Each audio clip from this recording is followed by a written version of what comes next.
I used to believe that hope was a virtue, that if I just loved hard enough, waited long enough, believed deep enough, they would change, that they would finally choose me and love me the way I loved them. I held on to hope like it was a lifeline, but one day I realized hope wasn't saving me. Hope was keeping me stuck. Hope was keeping me from seeing what was real, right in front of me.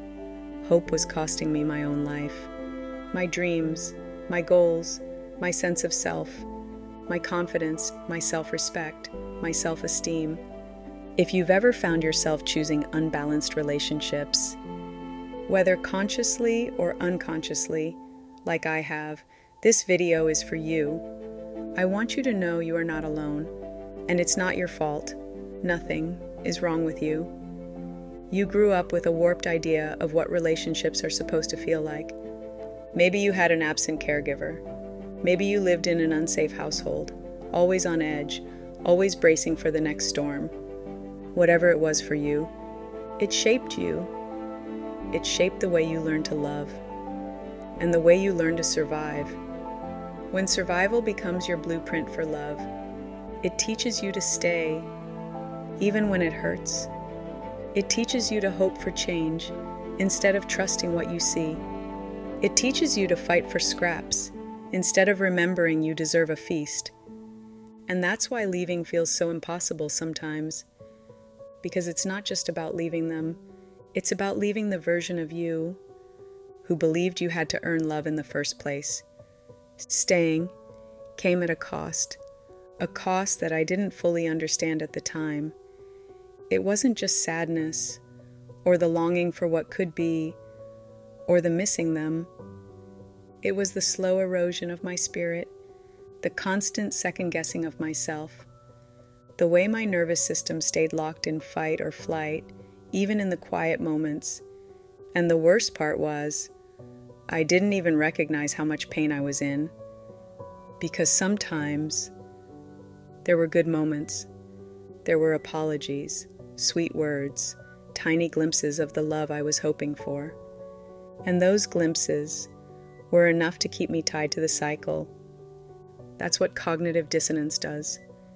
It pulls you between two realities, the person you believe they could be, and the person they keep showing you they are. And when your heart is invested, your mind works overtime to make the pain make sense, to minimize the hurt, to justify the excuses, to hold on to hope. It's also why intermittent reinforcement is so powerful. When someone gives you just enough love, validation, attention, but only sometimes, your body starts chasing it, hoping that if you just stay longer, try harder, be better, you'll finally earn the love you've been fighting for. And it's not because you're too much. It's because your nervous system was trained to chase scraps and call it love. But the truth is, every day you stay in something that hurts you, you lose a little piece of yourself. When you stay, you are wasting precious time. And the longer you stay, the deeper the attachment grows, the harder it becomes to leave. I'm not going to pretend that choosing yourself doesn't hurt. It's going to hurt like hell at first. But staying costs more than leaving ever could. And the longer you stay, the harder it becomes to remember who you were before the pain.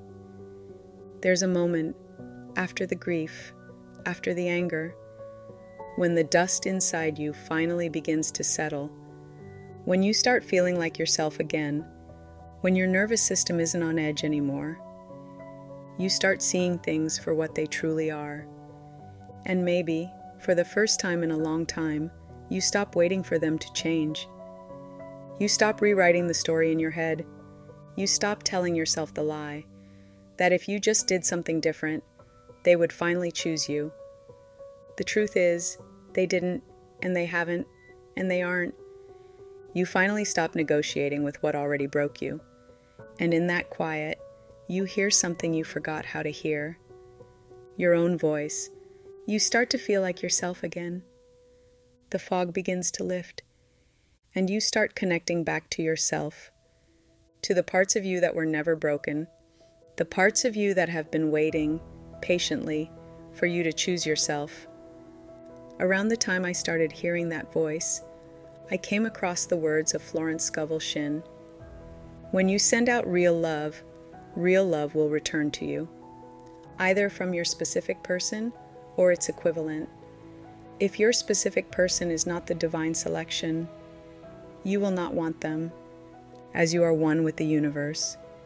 You are one with the love that belongs to you by divine right, and that starts with the relationship you have with yourself.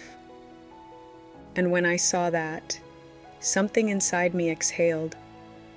I realized, if it wasn't meant for me, I wouldn't even want it once I remembered who I was. You don't have to fight for love that is divinely aligned. Let those words sink in. Love is never meant to be a battlefield. Real love, the kind that is yours by divine right, would never require you to betray yourself to receive it. Hope is not the enemy, but misplaced hope can become a cage. When you tie your hope to someone else changing, you hand them the keys to your peace. When you tie your hope to your own healing, you become your own liberation. Choosing yourself will hurt at first. It will feel like breaking your own heart.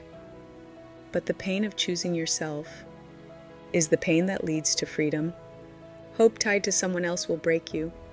Hope tied to yourself will rebuild you. When you choose yourself, you're not just walking away from them.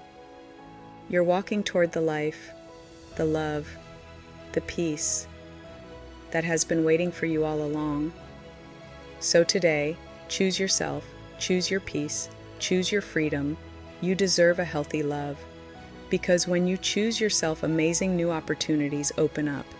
And if you want more on healing, breaking patterns, and manifesting love and abundance, subscribe to the Love Alchemy Code.